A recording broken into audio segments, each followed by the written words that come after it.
ఆర్థిక పరిస్థితులు మెరుగుపడడం లేదు. ప్రియ దైవ జనాంగమా, ప్రభువు మాట్లాడుతూ ఉన్నాడు. ఈరోజు మేమెంతగానో భక్తి పూర్వకమైన ఆ దేవుని ఎదుట కుటుంబముగా ఉన్నామండి. భక్తి చేస్తూ ఉన్నాము, ఆరాధిస్తూ ఉన్నాము, ఉపవాసముగా ఉంటాము, దేవుని సన్నిధానంలో విజ్ఞాపనలు చేస్తాము. కుటుంబం అంతా ఏకముగా కూడుకొని కుటుంబ ప్రార్థనలు జరిగిస్తూ ఉన్నాము. ఎందుకని మా జీవితములో ఈరోజు కార్యాలు జరగట్లేదు అంటే కారణం ఏంటి? మన యొక్క అల్ప విశ్వాసమే. మీ యొక్క అల్ప విశ్వాసము చేతనే అనేసి ప్రభు ఇంకా మాట్లాడుతా అంటున్నాడు కదా.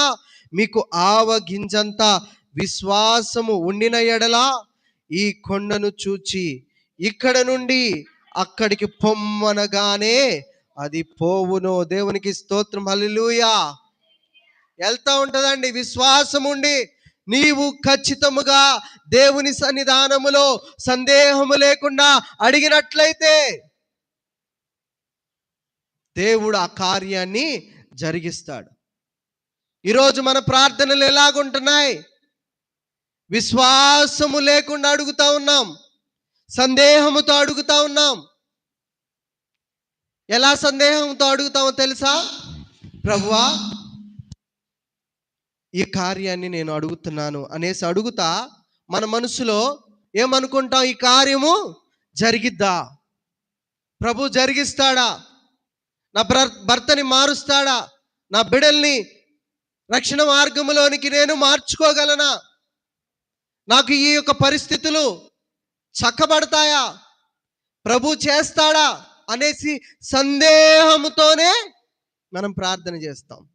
మనసులో సందేహం ఉంటుంది, పెదవులపై దేవుని యొక్క ప్రార్థన ఉంటుంది. అటువంటి ప్రార్థన దేవుడు అంగీకరించడు. అలాంటి ప్రార్థనలు చేసి మాకు కార్యము జరగట్లేదంటే ప్రభు ఒకే ఒక మాట అంటాడు, మీ అల్ప విశ్వాసము చేతనే కార్యాలు జరగట్లా.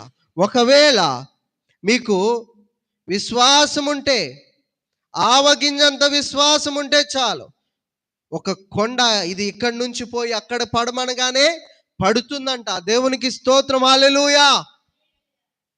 ప్రియదైవ జనాంగమా, అని మాట్లాడుతున్నాడు.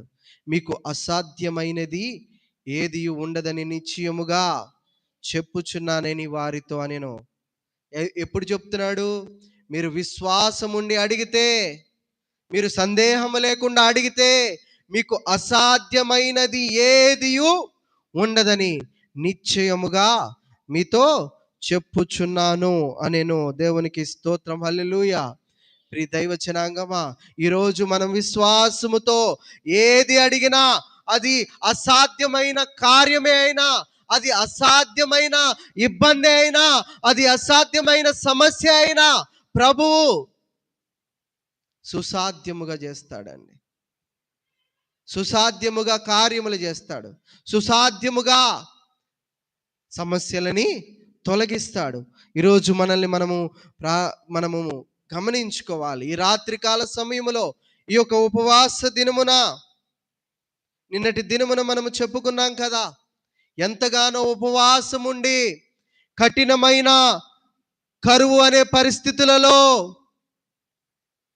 ఆ కడుపు పట్టుకొని బిడ్డలకు ఆహారం లేదయ్యా, బిడ్డలు మా వంక చూసి ఆకలి అనేసి అడుగుతా ఉన్నారు అన్నప్పుడు, ఆ యొక్క మనశ్శాంతి లేమిలో, కరువు అన్నప్పుడు ఆహారం లేని పరిస్థితి ఒకటేనా? ఆహారం లేకపోతే నిద్ర కూడా రాదు, అవునా కాదా? నిద్ర వస్తుందా? కడుపు నిండా ఆహారము ఉంటే నిద్ర వస్తుంది. కడుపు నిండా ఆహారము, తిండి అనేది లేకపోతే నిద్ర వస్తుందా? నిద్ర రాదు. నిద్ర రాకపోతే మనశ్శాంతి ఉంటుందా? మనశ్శాంతి ఉండదు. ఏం చేశారు నిన్న దినములో మనం మాట్లాడుకున్నాం కదా, ఏవేలు ప్రవక్త దగ్గరికి వచ్చి ఆ యొక్క ఇశ్రాయేలీలందరూ మనఃపూర్వకముగా హృదయాన్ని చింపుకొని ఉపవాసం ఉన్నారంట. గొప్పగా విశ్వాసముతో ఉపవాసం ఉన్నారంట. ప్రభు ఏం చేశాడండి? గొప్పగా